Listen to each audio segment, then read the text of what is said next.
الخفاف ده الفيم اللي كانت اهالينا بتغسل بيه المواعين زمان. اتعلمت الشغلانه دي بسهوله ولا فيها صعوبه؟ لا طبعا فيها صعوبه، مش عايز اقول لك على العلق اللي كلتها عشان اتعلم.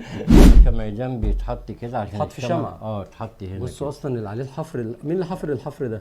قول لي بقى ايه اللي فرق بين الاستورجي الصدف والاستورجي العادي؟ مهنه الاستورجيه دي قديمه جدا. قديمه جدا يعني ما شاء الله. كانوا زمان بيعملوا ايه بقى قبل الحاجات الجديده دي ما تطلع؟ قول لي بقى عشان نشوف بقى انت حضرت بتاع زمان ولا لا. لا زمان حاجه والنهارده حاجه. النهارده زمان كنا بنشطب بالشاشه أيوة. وبالخفاف. ايوه لا علي، ايوه قول للناس الخفاف يعني ايه؟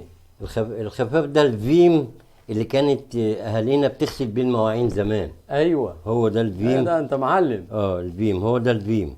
ما كانش فيه الورنيش ولا الكلام لا ده؟ لا لا ما فيش كان الكلام ده. كان تشطيب جملكه وشاشه. بس الحاجات دي كانت بتعيش ولغايه دلوقتي بتعيش، بس مع الوقت طبعا ما بقاش ايه الظروف تساعد عشان المون بس. والشقيان دايما كسبان، والقرش الحلال ممكن يتعب ظهرك بس عمره ما يكسر عينك. الحمد لله.